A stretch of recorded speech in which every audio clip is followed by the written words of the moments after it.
l'occasion de se dire septembre nous produit le plus beau, le plus délectable des fruits. Et pour cette 9e minute de Ray, très cher Ray, qu'as-tu à nous proposer? Eh bien bonjour à tous. Alors aujourd'hui c'est un livre un peu spécial parce que c'est un livre qui allie mes deux passions, la bande dessinée et l'automobile. Alors ce livre il est réalisé dans le cadre des fameux livres concept L'incroyable histoire 2, donc édité par les Arènes. Donc il y en a déjà une bonne flopée, hein. Il y a vraiment de tout, la médecine, la bière, l'église catholique, enfin bref, plein de sujets tous plus étranges les uns que les autres sont parfois abordés avec beaucoup de sérieux et les analyses sont souvent très très pertinentes. Alors bon, moi l'automobile je connais super bien, et bien j'ai quand même découvert plein de choses dans ce récit qui fait une analyse non seulement historique des voitures, mais également une analyse socio-économique des différents pays qui produisent les voitures. Alors pourquoi tout d'un coup il y a plein de voitures qui sont fabriquées en France? Pourquoi après on perd carrément le monopole pour aller en Angleterre? Puis les États-Unis arrivent. Enfin bref, il y a une analyse qui est remise en contexte économique et on découvre comme ça pourquoi certains tirent leur épingle du jeu et d'autres pas. Alors ce qu'on découvre aussi, c'est que pour qu'un pays soit puissant, il doit avoir une industrie automobile. Ben, nous, on n'en a pas en Belgique, c'est pour ça qu'on est un peu à la ramasse économiquement, mais que la Chine, par exemple, se porte très bien, et maintenant, elle nous envahit de ses voitures électriques. Et bien, tout ça est abordé dans ce livre, donc toute l'histoire socio-économique, culturelle aussi, de l'automobile. Au scénario, on retrouve Laurent-Frédéric Bollé. Alors, Laurent-Frédéric Bollé, tout le monde le connaît parce que c'est l'auteur de La Bombe. C'est un des deux scénaristes qui a réalisé La Bombe et qui est, avec Alcante, véritablement le chantre de ce chef-d'œuvre. Au dessin, on a un Christophe Merlin qu'on connaît peut-être un peu moins.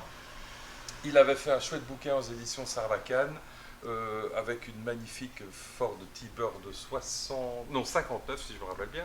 Et il est également le dessinateur de plusieurs BD sur la Formule 1 aux éditions Glénat. Voilà, donc le bouquin fait plus de 400 pages. Et pour la petite histoire, les deux auteurs seront présents le 16 octobre dans le Palais de l'Automobile européen, à savoir l'Auto-World, où ils viendront dédicacer leur bouquin.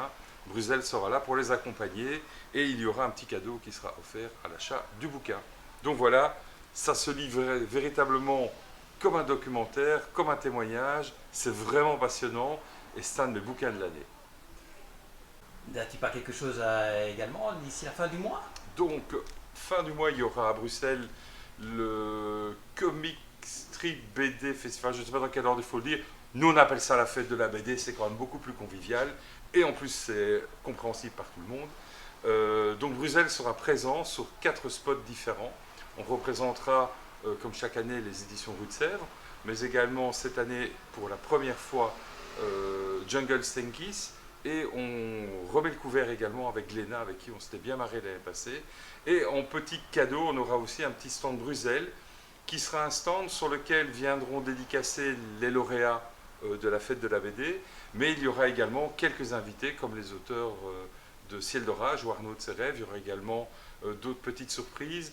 Et on aura également en exclusivité un nouveau produit, Möbius Productions, qui sera uniquement disponible chez nous ce jour-là. Voilà, à ne pas louper évidemment, l'entrée est gratuite. Et bien ça promet une belle fin de mois et quelques heures de lecture en tout cas. Absolument. Rendez-vous à Tour et Taxi donc les 26, 27 et 28 septembre. Donc voilà. Mais écoute Renaud, une excellente après-midi, un grand merci. Et au mois prochain. Bye bye. Voilà, c'est bon. Quel bouquin. On est une prise en plus.